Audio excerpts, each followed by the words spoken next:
We're at the Fresh Farm Market at DuPont Circle today in Washington, D.C. And we're talking to Tracye McQuirter and her mother, Mary McQuirter. We're going to take a walk around the farmer's market and see what we can find good to eat that's healthy.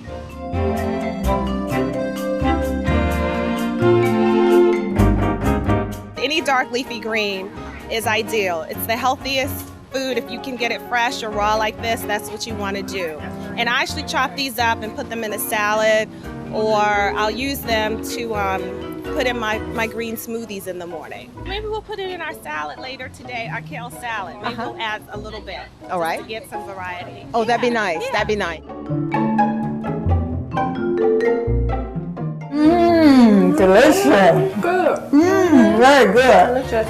Hello, health seekers. Today on Vegetarianism, the Noble Way of Living, we present the amazing Tracye McQuirter, co-founder of BlackVegetarians.org, the first comprehensive website for about 1.5 million African American vegetarians.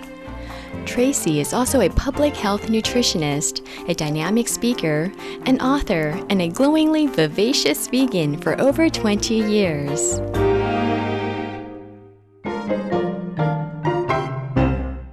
You can be the one that makes the difference if you eat more plant-based foods. My mother became a vegan more than 20 years ago when she was in her 50s. So no arthritis, no overweight, no diabetes, no high blood pressure, cholesterol, no cancer. She exercises most days a week vigorously. So it's the exercise and the vegan diet. Most people think that DNA trumps diet, but in fact, diet trumps your DNA. In this first of a two-part special, we are joining Tracye and her special guest to make a light and fresh summer meal. Hi, I'm Tracye McQuirter. I'm the author of By Any Greens Necessary, and I'm here with my mom, Mary McQuirter. and we are going to make 3 dishes for you today, 3 vegan dishes that are going to be delicious. The first is an all hail the kale salad, and that is a popular recipe that's in my book. And then we're going to make a curry Mediterranean chickpea salad that's also from the book. And then we're going to make an apple crumb pie with no oven, and that is going to be delicious. So first we're going to start with the all hail the kale salad. Another name for it is spicy kale salad. So we went to the farmer's market earlier and we got this fabulous green curly leaf kale. We got this from the farmer's market. We washed it, we chopped it up, and we have it here ready to go in our bowl. And so the first thing that we're going to add is olive oil. So I use organic extra virgin olive oil.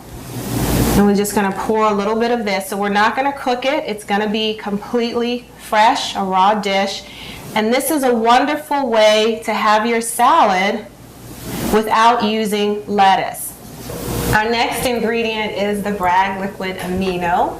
So we're going to add that, and you want to grab that one. And we'll just put a little bit on. This is a really healthier soy sauce. That's the best way I can describe it, but it has amino acids and some protein in it. So it's a healthier soy sauce. It gives it a nice salty taste. And then we're going to add something called nutritional yeast. This is really good stuff. If you can see that, it kind of flakes like Parmesan cheese, and it just gives it a nice cheesy kind of taste, and it's going to be delicious. And then we're going to add some fresh garlic into it. And I like to chop my garlic keep it pretty big, because I like to taste it. And then this is red onion. We're adding that next. Okay. Yeah. And red onion is actually the healthiest onion. The deeper the color, the more nutrients it has. And then we're going to kind of stir this up a little bit.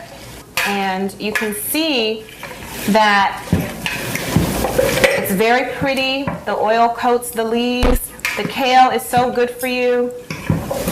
Kale has lots of vitamin C, lots of vitamin K to help build strong bones, lots of calcium, And it takes on the seasoning of whatever you use with it, because it's kind of bland by itself. So that's why I like to use it instead of lettuce.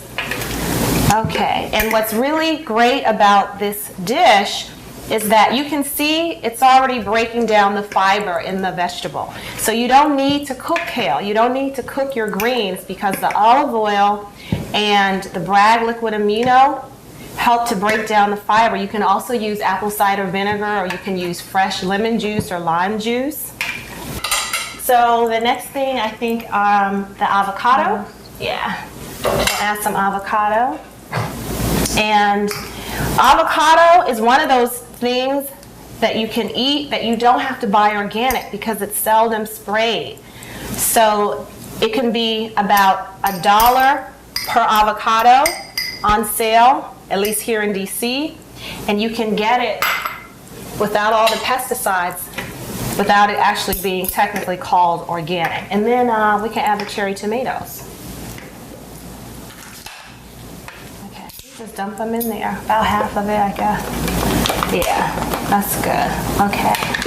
And now you see how beautiful this is. Okay, we should both taste it. All right, here you go. Okay, let's see.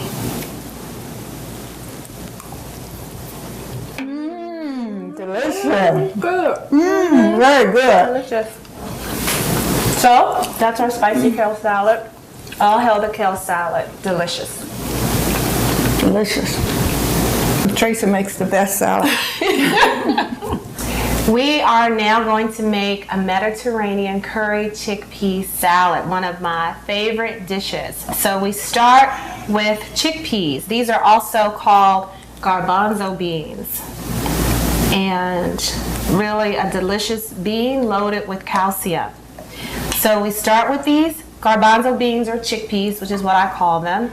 And then we are going to go to our curry powder. It's fresh curry seasoning, and these are basil leaves. So we're gonna add a little bit more. I'll just add a few pinches. Some of these ingredients are in here. We'll just add a few more. Ma, you wanna tear some leaves and put them on? Sure. Okay. And I love fresh basil. It's really good to use. What are you gonna say? I said the basil, the fresh basil is better than the powder basil. Right, absolutely. And you grow these, right? Yes. In your yard? Okay. So we have that, and then we want to add our color. These are red peppers and yellow peppers. They're bell peppers. And the darker the color, the more nutrients they have. So these also come in orange. You want to definitely add these to as many dishes as you can as an ingredient. And you can see it just adds a beautiful color. And also, we use red, yellow, and not green peppers. Why not? So the green peppers are not really ripe. Right, they're not ready. Yeah. Mm-hmm, that's true. They start off that way, just like bananas. Okay, so we're gonna stir that up, and that is really beautiful. You see that? Really, really a rainbow salad. Okay. And then we're going to add olives. Gives it a nice twang. Because chickpeas by themselves are kind of bland as beans can be, so all of these seasonings are really important. And actually a secret is to prepare it the day before, so that all of these seasonings have a chance to marry and wed and newlywed and all that stuff. Okay, so that's just really beautiful. The olives also give it a salty taste to it. Yeah, give it the nice salt. And then we're gonna add some nutritional yeast. You wanna grab that, Mom? Okay, and this gives it a nice cheesy taste. It gives it a nice creamy, cheesy taste. So we're gonna add some of that. Okay, and then we're gonna add some extra virgin olive oil. Okay, thank you. Don't need to use too much oil. Okay, and Why do we need oil?